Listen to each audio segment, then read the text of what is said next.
Hello, welcome back to Steve's Corner. Life is just like the movies, Doc. I was thinking about this over the weekend. You ever hear of Scarface, that movie, Al Pacino? Or how about Red Dawn? Uh, Patrick Swayze movie. Back in the 80s, I guess both of them were. But it's exactly where we're at right now. You know? It's almost like somebody took them scripts and tried to make them happen. You know, back in the 80s when they let go all them Cuban prisoners out of jail and send everybody over here, and how bad Miami got. I mean, Dade County was just unreal as far as crime happened. And it's the same thing happening now. You just had those two cops get attacked while they was trying to arrest somebody up there in New York. It was illegals doing that, you know. And then they skipped town. They tried to get them guys, and they skipped town, went down to California or somewhere, down there next to the Mexican border.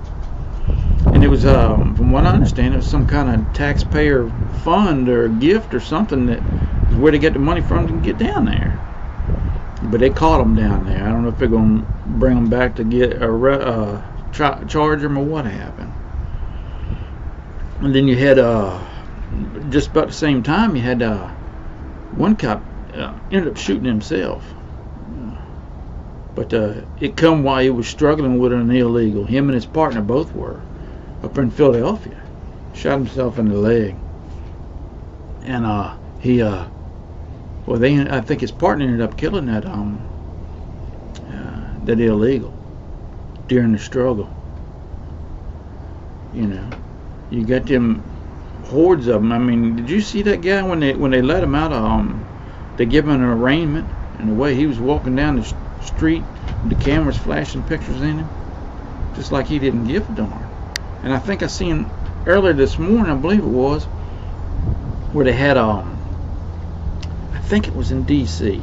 But don't quote me on that. I can't remember where it happened at.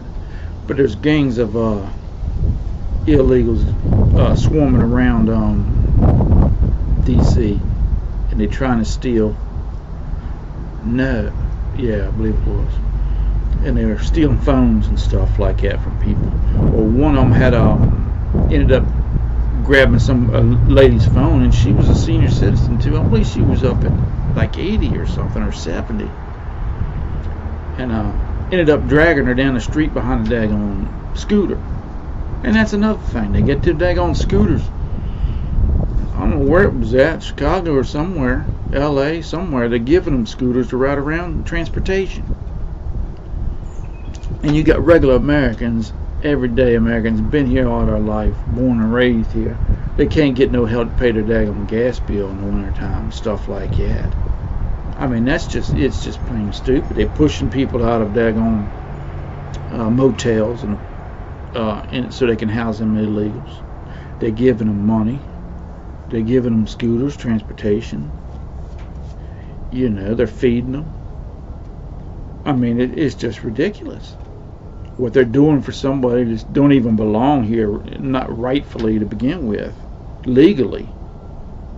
You know, but that same thing happened in that Scarface movie. You had all them Cubans that got shipped over here, got let out of prison down there, and Castro said, "Hey man, send them all up yonder. Anybody wants to go can go. We'll take you." And Miami and Dade County, man, was just outrageous with crime, and that's what's happening.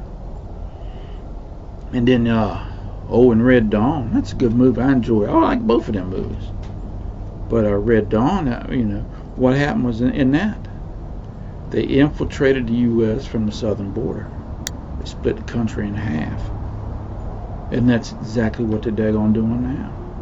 They've told on there that how many daggone Chinese nationals of young military age they're catching. They're seeing more and more of them.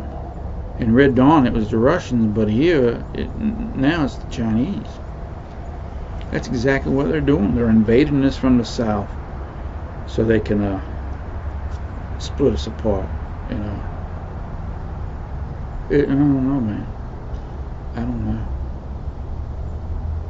But that's what I was thinking about over the weekend about it. And I ain't got no problem with somebody coming here, but we can't take care of the whole world. We can barely take care of what we got. But to give them people that have wrongly come here to begin with all of those services, I think it was up there in Chicago somewhere. They was allowing them to sleep in daggone city buses to keep warm. So they're taking away a service I might need to get to my doctor's appointment or whatever, so that somebody that's not supposed to be here legally to begin with can sleep warm. That's bull. I don't care who you are, man. It's not right to hurt the ones that live here for the ones that come here illegally. It's not. It might not be the humane thing to do to take them services away, but man, it's just not right to treat your own people that way. And it ticks me off. It does. I don't lie to you.